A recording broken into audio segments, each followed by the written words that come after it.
agradecería que la prensa fuera de una vez por todas marxista. No, incluso los políticos, marxistas. Es decir, marxistas de Groucho Marx. O sea, el cual decía que más vale estar callado y parecer tonto que abrir la boca y confirmarlo. Hoy vamos a hablar con Jaime Mercán Simón. Les recomiendo a todos que lo sigan en su cuenta de ex, @Jaime Mercán, porque está dando el combate del pensamiento crítico.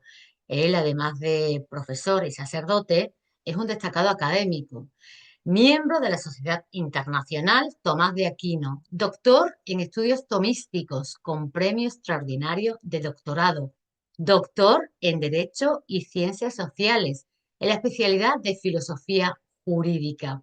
Y actualmente está doctorando en la universidad donde obtuvo la licenciatura en Sagrada Teología, en la Universidad Católica de Toulouse, en Francia. Información y conocimientos no le faltan. Y con él vamos a analizar, voy a preguntarle acerca del próximo cónclave. Ya sabemos, el 7 de mayo. Y también de algunas cuestiones del Papa Francisco.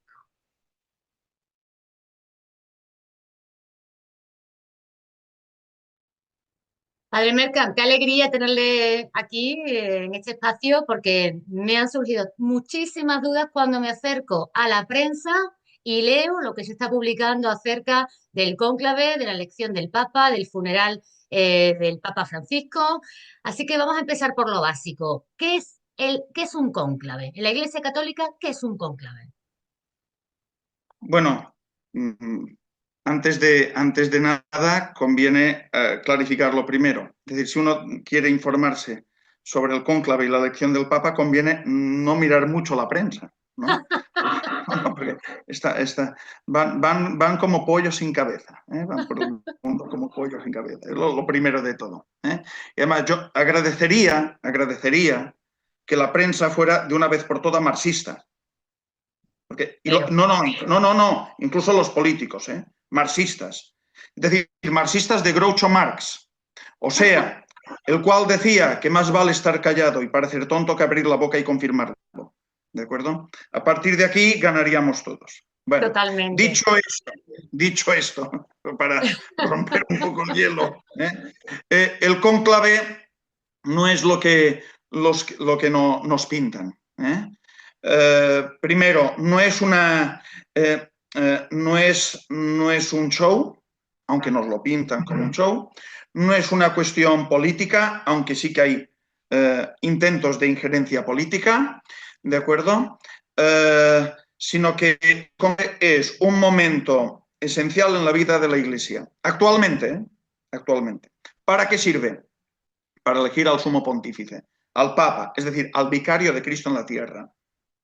Y para eso, aunque la Iglesia es monárquica, tiene una estructura monárquica, la elección del Papa se hace por modo aristocrático. Hay 137 cardenales en activo que tienen derecho a votar, a elegir quién será el sucesor de Pedro, que no sucesor de Francisco, ni tampoco sucesor de Cristo, sino sucesor de Pedro, ¿de acuerdo? Y ellos van a elegir, con sus criterios y puede que también guiados por el Espíritu Santo si se dejan. Es una elección puramente humana. Quiero decir también, esto es importante, que el modo de elegir al Papa no ha sido siempre a través de los cardenales. Primero porque los cardenales no han existido siempre. No son de tradición apostólica. De hecho, hasta el siglo XI, el Papa, que es obispo de Roma también, era elegido por el clero y el pueblo, hasta el siglo XI, como pasaba en las diócesis, ¿no? Eso se elegía, que son muchos siglos de elegirlo de otra manera. Luego, cuando hay el colegio cardenalicio, pues se entiende que son los cardenales reunidos en colegio que eligen al Papa. Y a partir del siglo XIII, ¿no? Que es cuando hay el primer cónclave, pues se eligen de esta manera. Cónclave etimológicamente viene del latín cum clave, que es decir con llave. Es una reunión totalmente a puerta cerrada, hermética, secreta, ¿de acuerdo? Y ahí pues se intenta elegir el mejor papa posible para la Iglesia. Se intenta. A veces se consigue y a veces no. Ya ves. Ya, pero es que claro, me alegro de que empezamos a entender algo, porque uno se piensa que los cardenales de repente sufren una especie de posesión, digamos, de posesión del Espíritu Santo, que va a guiar su visión, que va a guiar sus pasos, que va a guiar su voto, o que va a bajar una paloma, se les va a posar a cada uno los 133 en la cabeza, y que además ya hemos leído por parte de algunos eclesiásticos que el Papa Francisco está en el cielo, o sea que el Papa Francisco también los va a inspirar. ¿Esto funciona así? ¿O esto realmente son los hombres de carne y hueso los que van a votar en un proceso, en este proceso del cónclave? Repito, sería mejor que fueran marxistas, en el sentido de Groucho Marx, como he dicho antes. Es decir, no saben si el Papa Francisco está en el cielo y mucho menos si va a inspirar a los cardenales. Esto ya es que es un insulto a la fe y a la inteligencia. ¿No? Pero volviendo a lo del Espíritu Santo, sí que podríamos decir que el Espíritu Santo está presente en el cónclave como lo está en la vida general de la Iglesia. ¿De acuerdo? Por ejemplo, en unos padres cristianos, católicos, que quieran educar correctamente a sus hijos, ¿no? Invocan al Espíritu Santo para que les dé luz y acierto, ¿no? Prudencia, para que les fortalezca la voluntad, etcétera, para educar de la mejor manera a sus hijos. Esto forma parte de la vida de la Iglesia, ¿de acuerdo? Ahora viene el cónclave. No es una reunión carismática. Cuando digo carismática, en el sentido teológico. O sea, el cónclave no es un nuevo Pentecostés, primero de todo. Y segundo, un cónclave no es un concilio. Un concilio puede tener, si es dogmático, no pastoral, sino dogmático, tiene el carisma de la infalibilidad. ¿De acuerdo? Un concilio dogmático. ¿De acuerdo? Entonces ya vemos ahí una acción intensa del Espíritu Santo que da un carisma, que en este caso es de la infalibilidad. Un cónclave no. El cónclave no es una reunión donde un acto de carácter carismático ni infalible, ni profético. No lo es. Ahora bien, como en el resto de la vida de la Iglesia, el Espíritu Santo está presente allí y podríamos decir que está especialmente presente, porque ese acto forma parte de la esencia de la Iglesia, ¿no? Porque necesitamos un Papa, y donde está Pedro, ahí está la Iglesia. Entonces sí que podemos decir que el Espíritu Santo está más presente, podemos decirlo, pero actúa no en el colegio en general, porque el colegio cardenalicio no es una persona física, no lo es, sino que el Espíritu Santo actúa en particular en cada individuo, en cada cardenal. ¿Cómo? Pues como he dicho antes, ¿no? Iluminando el intelecto, fortaleciendo la voluntad, moderando las pasiones, porque algunos ahí entran, como demuestra la historia, con afanes carreristas. Entonces, está bien que invoquen al Espíritu Santo para que se le calmen las pasiones, para que vean, para que ordenen su elección, su voto, lo ordenen al bien común de la Iglesia, que es mayor y más divino que el bien particular, que es mayor y más divino que el bien. ¿De acuerdo? Lo que estamos claros es y que esto es, el Espíritu Santo está presente, sí, puede guiar a los cardenales, sí, pero se deben dejar. Y la historia nos enseña que a veces no se han dejado. A Alejandro VI, al cual le tengo cariño, ojo, al cual le tengo cariño. Miedo da cuando empieza así. Fue a nivel, a nivel de para la hispanidad, Alejandro VI fue fundamental. Ajá. Para la hispanidad. Y también hay una leyenda negra, ¿de acuerdo? Ahora bien, al margen de la leyenda negra y de la demonización de Alejandro VI, es verdad que el hombre tampoco era trigo limpio. Y de hecho, su elección, hay que ser objetivos en esto. Repito, me sabe mal criticarlo, pero porque hizo mucho bien para España. Pero hay que tener Pero, pensamiento crítico. pero claro, hay que tener pensamiento crítico. No hay que ser papólatra. Ni Papólatra. de Alejandro VI, ni de Pío XII, ni de Francisco, ni de... No, no hay que ser papólatra, porque esto es un cáncer en la Iglesia. Es un cáncer, porque la Iglesia no es del Papa, es de Cristo. ¿De acuerdo? Perdón que me enfade, pero es que esto me sulfura. Enerva. Pero dicho, volviendo a Alejandro VI, ahí el Espíritu Santo tuvo poca cosa que hacer, porque Alejandro VI fue elegido por la cantidad, gracias a la gran cantidad de dinero que le invirtió en los sobornos, ¿no? Los cardenales fueron sobornados y Alejandro VI, pues, salió elegido. No por inspiración, sino por su bolsillo, o por su bolsa, ¿de acuerdo? Eso precisamente se da en la actualidad, padre, porque hemos visto el funeral del Papa donde se han congregado los grandes líderes, grandes y pequeños líderes, como se les llama ahora, todos son líderes y salen en televisión, Sí. han congregado en el funeral, realmente ha dado la sensación de que se van allí para comprar voluntades de los cardenales, para comprar el voto, y bueno, y están hablando también en el sentido que parece que va a salir un partido político, el líder de un partido político, hablan de un papa moderado, que es el que conviene, a otros les conviene uno progresista, a otro neoconservador. Explíqueme usted, porque yo realmente este vocabulario Bueno, nunca lo he oído en la iglesia. sí, bueno, no hay que escandalizarse porque esto no es nuevo. La modalidad es nueva, y más La ahora que modalidad, la modalidad, porque hay redes sociales y hay los más media, etcétera.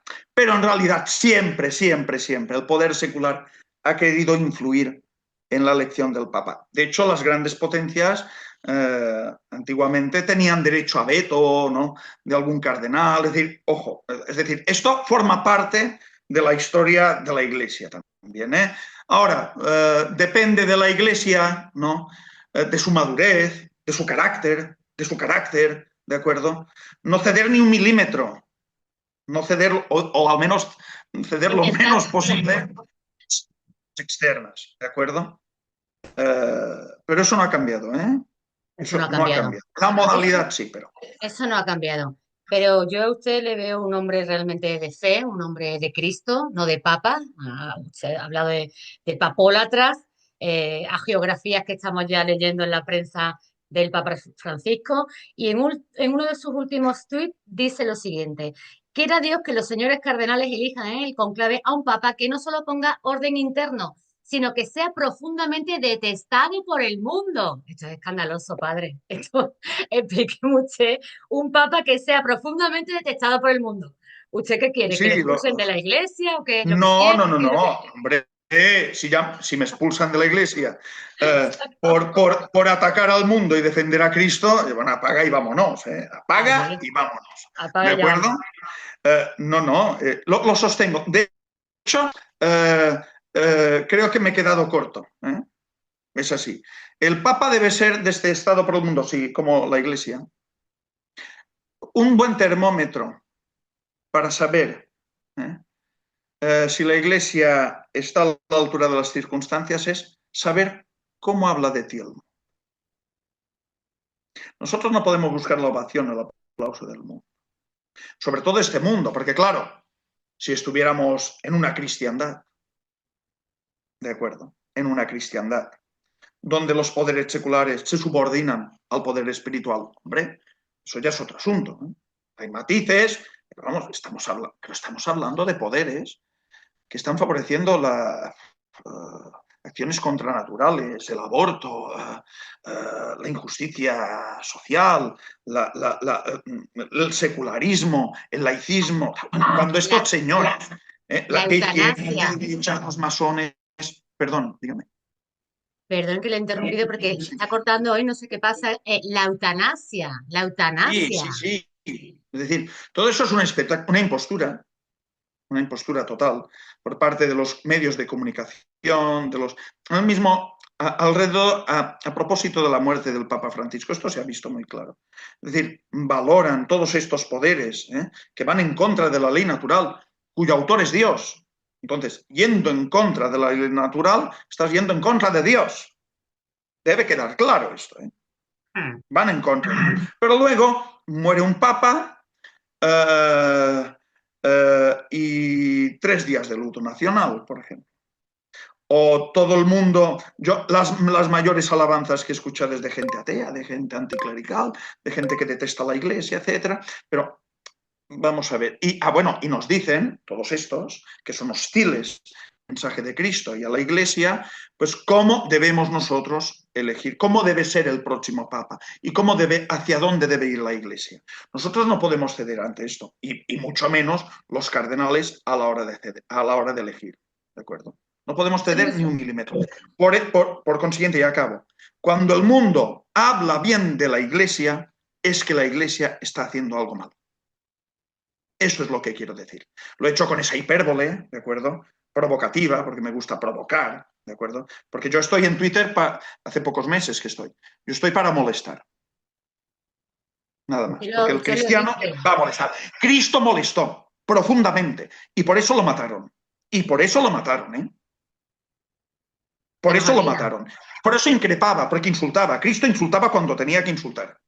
¿De acuerdo? Raza de víboras, sepulcros emblanquecidos, luego sacaba el látigo cuando tocaba, etc. Increpaba y molestaba. Fíjense, mira si había días para curar a enfermos que su día preferido era el sábado, precisamente, para molestar. ¿De acuerdo? Hay que molestar en el buen sentido, porque debemos ser signo de contradicción. La iglesia debe ser signo de... Porque la iglesia es la prolongación de Cristo, es el cuerpo místico de Cristo. Y así como Cristo molestó al mundo, y por eso lo mataron, la iglesia debe molestar. Porque Cristo también nos prometió persecuciones. ¿De acuerdo? Porque debemos ser signo de contradicción nosotros también. En este sentido, quiero decir, aunque provocativamente, de forma deliberada, pero quiero que se entienda. Cuando un papa es tan aclamado, cuando la iglesia se le aplaude por un mundo tan antidivino, un mundo tan antidivino, que cuando nos aplaude, esto nos debería hacer sospechar. ¿De acuerdo? Entonces, yo prefiero un papa que lo detesten y una iglesia detestada por el mundo. La prefiero así. Una iglesia, porque la verdad, Cristo es la verdad. Y la verdad se encarnó no para justificar al mundo en su iniquidad, sino para incendiarlo con un fuego purificador. ¿De acuerdo? Y este es el papel que nosotros debemos representar en la historia de la salvación. ¿De acuerdo? Y el mundo hará lo suyo, porque su papel es ser hostil a Cristo, hostil a Dios, hostil a la iglesia. El problema más grave es interno. Cuando la iglesia se deja mundanizar, cuando la iglesia asume los criterios del mundo, cuando la iglesia asume que el mundo es el que debe marcar su agenda o el ritmo de su vida eclesial. ¿De acuerdo? Todo esto lo estamos viendo, padre, todo esto lo estamos viendo. A mí siempre me ha resultado muy sospechoso cómo el mundo aclamaba, sigue aclamando al Papa Francisco. Y cómo el mundo, el mundo mediático, digamos, la voz de aquellos que llegan a los medios de comunicación, están pidiendo la continuidad de un papa que llegó con una encíclica, ¿no? Una encíclica que ya en su momento fue polémica, acerca de la Agenda 2030, podemos decir, ¿no? De toda esa defensa del clima. Recientemente le escribió a los obispos el Papa Francisco una carta, supuestamente firmada por el Papa Francisco, pero claro, las intrigas vaticanas están ahí, ¿no? Donde les decía hombre, que el ataque a la inmigración que estaba desarrollando el presidente Trump, pues que tenían que oponerse a ella, porque además muchos de los inmigrantes se movían por el cambio climático. Entonces, todo esto que lo hace tan cercano a estas agendas mundialistas, a mí siempre me ha hecho sospechar, bueno, a mí y a muchos cristianos, a muchísimos cristianos. Muchos le llaman el Papa de la Agenda 2030, el Papa Francisco. ¿Qué consideración tiene usted al respecto? Bueno, yo sobre el Papa Francisco no voy a juzgar la persona. Esto ya ha muerto, el tiempo de merecer y desmerecer acaba con la muerte, y esto ya lo juzgará Dios. Que yo no me puedo meter, ni lo voy a enviar al infierno, ni lo voy a enviar al cielo, como hacen otros. Esto es cosa de Dios, eso es cosa de Dios, ¿de acuerdo? Así que yo eso me... Ahora, ahora, después de un papa, ya esté muerto o haya renunciado, como pasó con Benedicto XVI, pues tenemos el derecho todos, a hacer balance. Solo faltaría. Yo no voy a juzgar la persona del papa, pero creo que tengo todo el derecho del mundo, y en la misma iglesia, como hacen los mismos cardenales actualmente en las congregaciones generales, porque estos días lo que hacen es debatir sobre el estado de la iglesia y valorar el antiguo, este pasado pontificado, y también debatir cuál va a ser el papa más adecuado para... Esto es lo que hacen los cardenales reunidos ahora en las congregaciones generales antes de entrar en el cónclave. Esto es lo que hacen estos días. No, el debate no se puede circunscribir o limitar simplemente, ¿no?, a 133 señores, ¿no?, vestidos de rojo, con todos los respetos, pero el balance y el análisis crítico lo debemos hacer todos. Hombre, ahora que todo el mundo se llena la boca de sinodalidad, ¿no?, pues ahora es el momento, ¿no? Tanta sinodalidad y luego tenemos que tener la boca calladita. No, podemos valorar el pontificado y podemos decir que este pontificado ha producido pues división en la iglesia. El pontificado está, es decir, hoy estamos más divididos que el día que renunció Benedicto XVI, ¿sí o no? Es así. Y hay un magisterio que ha provocado polémica, ¿de acuerdo? Porque además se ha metido en cuestiones donde el Papa no es infalible. En la cuestión de la ecología, el Papa no es infalible. Por ejemplo, ¿no? Puede decir cosas acertadas o no, pero no es materia, ¿eh? Es decir, ya la escuela de Salamanca, los teólogos de la escuela de Salamanca, se preguntaban si el Papa puede meterse en cuestiones temporales y decían que sí, siempre y cuando estuvieran ordenadas esas disposiciones, opiniones o magisterio al orden sobrenatural. En este sentido, sí, ¿de acuerdo? Pero la Iglesia no tiene por qué adoptar otras cosas. Hombre, también no hay que ser maniqueos, es decir, no todo lo del Papa Francisco ha sido malo, el pontificado del Papa Francisco ha sido malo, ni todo ha sido bueno. Es decir, tampoco hay que... Ahora bien, en cuanto a muchas cuestiones, ¿no?, pues yo creo que podemos tener un espíritu crítico, el espíritu crítico que hay que distinguir los elementos, y con todo el respeto del mundo, pero podemos decir que hay cosas, a la hora de hacer el balance honesto, que hay que corregir. Y esto que he dicho ahora, no soy el único que lo dice. De hecho, hay un ambiente general que pide un cambio de rumbo, una corrección de ciertas cosas. Y no lo digo yo ahora porque el Papa haya muerto. Pero es que, de hecho, yo mismo, cuando lo había había dicho antes. publicado la declaración de ¿no?, yo me opuse públicamente.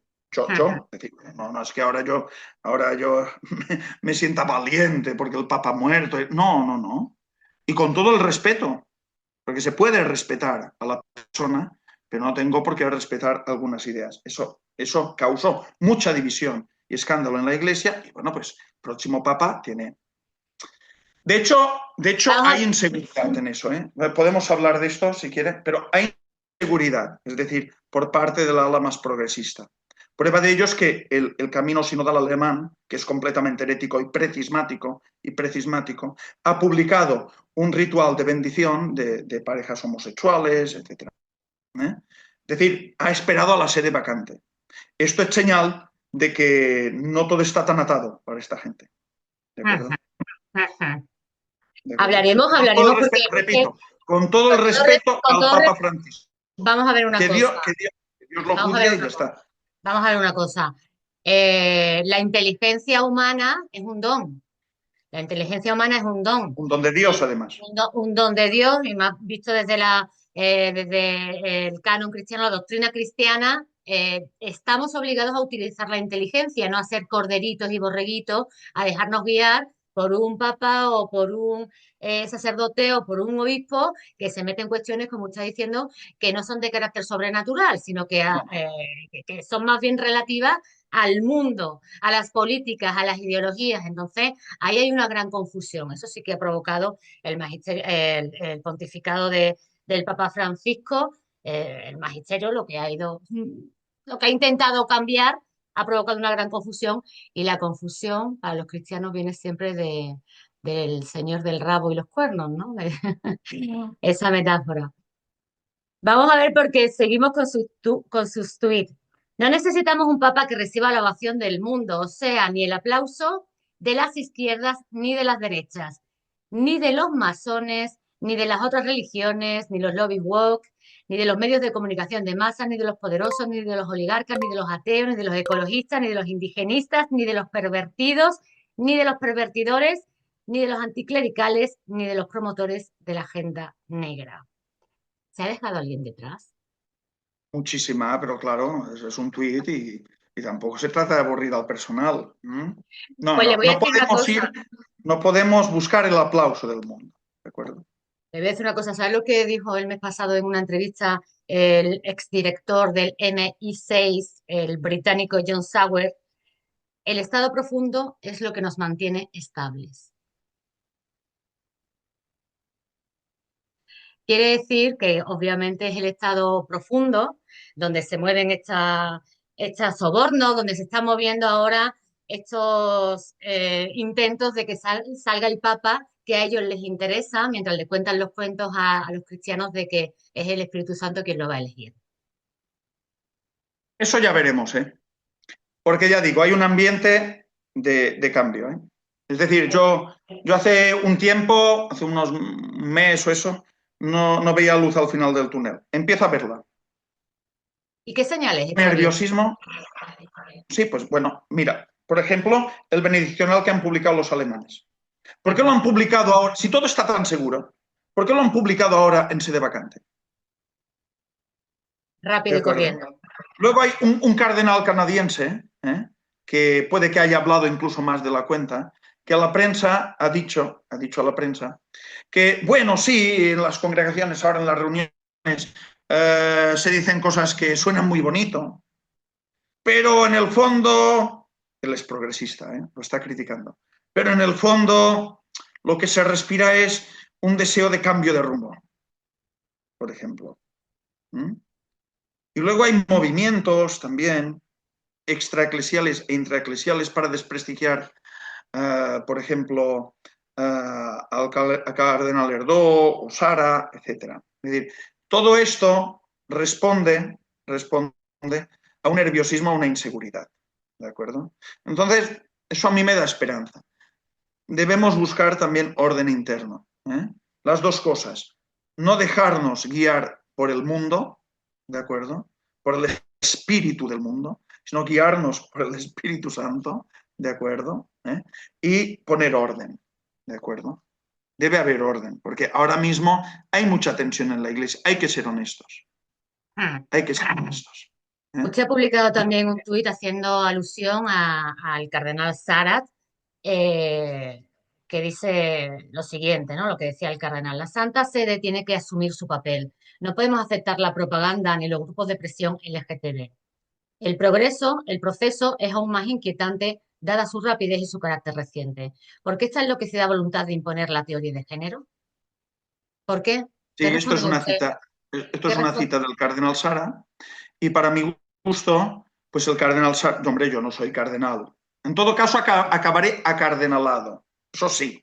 ¿Eso qué significa? Acabaré, bueno, pues acabaré con cardenal. Me van a dar, me van a dar fuerte, acardenalado. Eh, eso puede que acabe, pero cardenal no soy y no puedo leer. Pero bueno, también tengo cabecita y puedo pensar. Y pienso yo que entre el abanico de cardenales existente actualmente, pues hay algunas figuras que a mí me inspiran confianza, como el cardenal Burke, el cardenal Müller, el cardenal Sara, el cardenal de Hungría, Erdó, también Ejik de Holanda. Es decir, hay una serie de cardenales con criterios muy claros, muy ponderados en las formas, es decir, no son no son unos terroristas como yo, que soy un poco animal, cosas como son. ¿Eh? No, no, me cambiarán, me gusta ser así, es cierto. Me gusta ser así. Pero bueno, esa Y a gente es como nosotros, más a nosotros compleja. nos gusta que usted lo sea. Nos Sí, gusta que pero sea así. sí, pero estos acaban acardenalados, nunca acaban cardenales. Entonces, los cardenales, estos que he dicho, pues no solo son exquisitos en las formas, sino que también tienen una mística profunda, especialmente el cardenal Sara. Es un místico, un gran intelectual y tiene un profundo amor a la Iglesia. Me parece a mí que con estas cualidades debería Es elegirse. El tremendo. cónclave debe, el cónclave debe elegir a un papa por 2/3.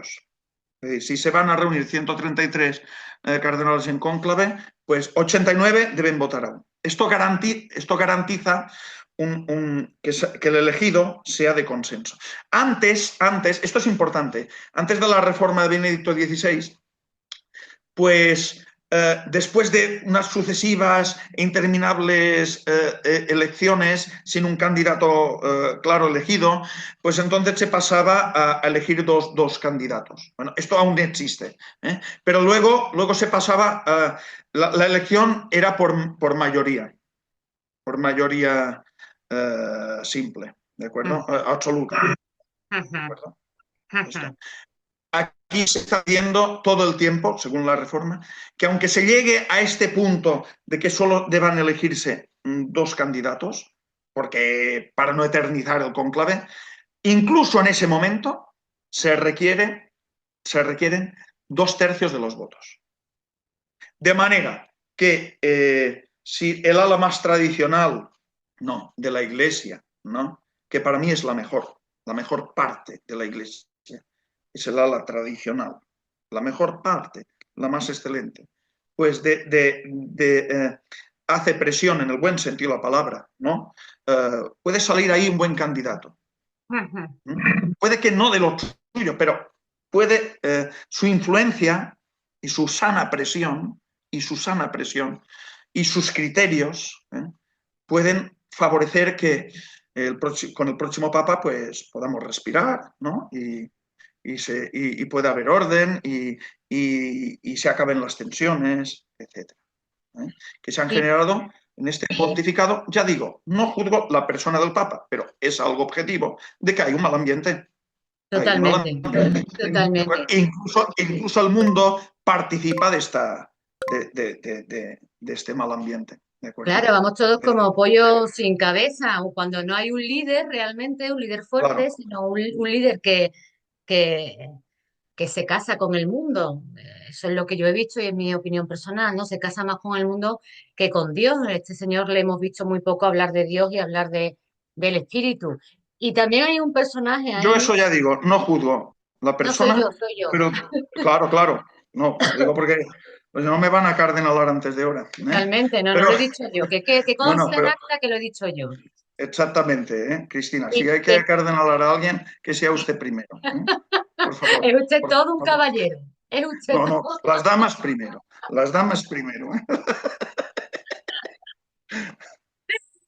Me encanta, dicen que una señal, una gran señal de las personas inteligentes es el sentido del humor.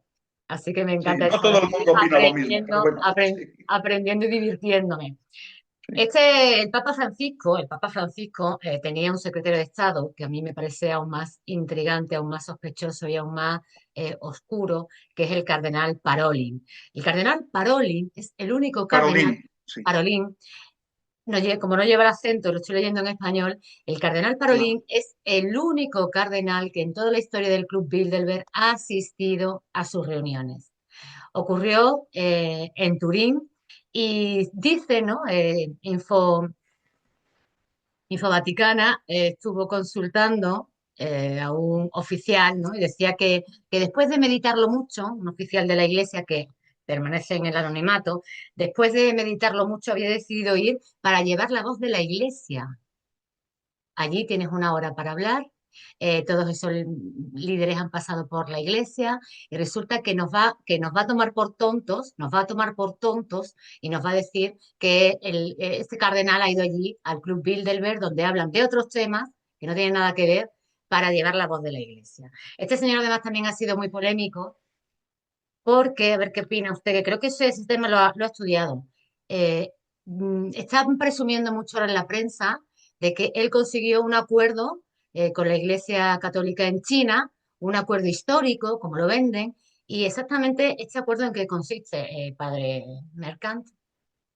Bueno, hay unos acuerdos ahí secretos con el, con el gobierno comunista chino que, a mi modo de ver, han sido injustos y han humillado a la Iglesia perseguida durante años, ¿no?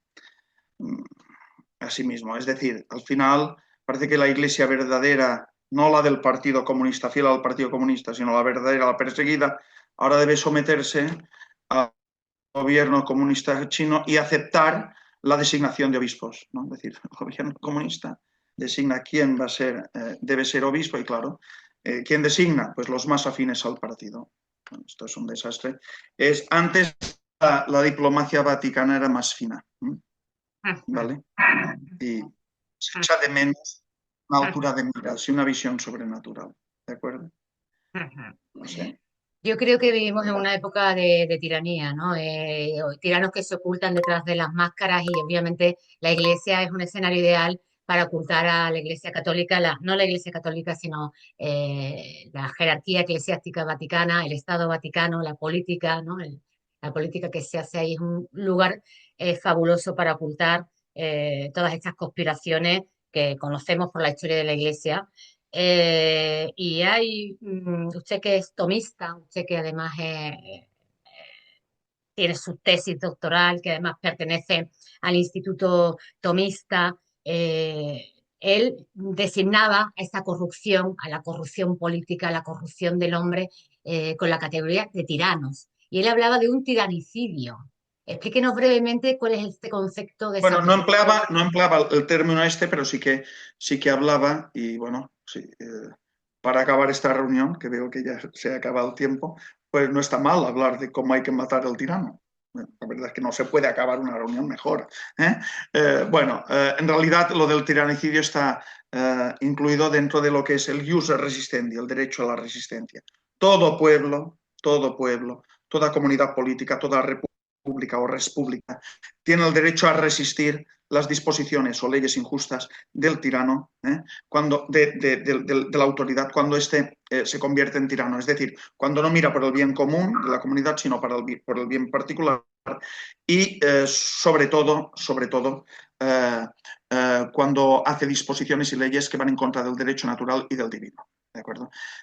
Santo Tomás pone las bases, pero en realidad esta teoría, la del tiranicidio, es desarrollada la Escuela de Salamanca, especialmente pues, por autores como Domingo de Soto, yo soy especialista, o también Juan de Mariana y Francisco Suárez. Pero si quiere un día podemos hablar de Sí, esto. sí, porque ya también viene este concepto de los griegos, ya viene la democracia griega, de cuando Sí, exactamente, sí, una repulsa enorme en Atenas al tirano, al corrupto que se pero aprovechaba. pero los que han desarrollado una teoría moral, porque hay unas condiciones, no se puede matar al tirano así como así, así como hay un derecho de guerra, un derecho al tiranicidio, todo esto lo ha desarrollado la escolástica cristiana, ¿de acuerdo? Lo ha desarrollado, aunque sí que es verdad que podemos encontrar precedentes en la antigüedad. Yo pensaba que había sido la Revolución Francesa, padre Mercant. No. El problema de la Revolución Francesa es que sus postulados han sido inoculados en la Iglesia y, bueno, necesitamos un papa que los barra para afuera. ¿Cuál es hablaremos porque el tiranicidio además tiene que darnos claves para resistir a los tiranos. Hablaremos largo y tendido Tengo ideas, en tengo el ideas. próximo encuentro vamos a hablar. ¿Cuál es su papa Tengo ideas favorito? sin matar a nadie. Sin Sin matar a matar a nadie, nadie. tengo ideas. Esas las vamos a escuchar muy atentamente. Aunque alguno se merece un tiranicidio, ¿eh? No digo yo que no. Yo Eh, esto tampoco lo he dicho, ¿eh? Esto lo he dicho por Porque, decirlo más que porque, Jimena, porque porque los después de cardenales, esta entrevista no solo me van a cardenalar, sino que me van a meter en la cárcel. Ya me va a salir cara. vamos, estamos aquí analizando el mundo, analizando el Sí. cónclave, que va a ser el próximo día 7. Y obviamente, como decíamos antes, la inteligencia no es esta falta de sentido del humor, sino que las grandes personas, las más inteligentes que yo he conocido, eran los que tenían el humor más afinado. Ojalá yo algún día llegue a ellos. ¿Cuál es su candidato ideal? ¿Cuál es su candidato ideal, padre? A sumo pontífice. El que el Espíritu Santo crea más santo y que los cardenales sepan cuál es, no sé, no por inspiración, sino por sentido común. El tiempo se acaba, pero al menos he podido decir esto. Porque quedamos en que son los hombres los que eligen, ¿no? Que no es el Espíritu Por Santo. supuesto, pero que se dejen guiar por el Espíritu Santo, ¿no? Que no les va a decir un nombre, pero tenemos la inteligencia, como ha dicho usted, que es un don de Dios, que la razón es una participación de la luz divina.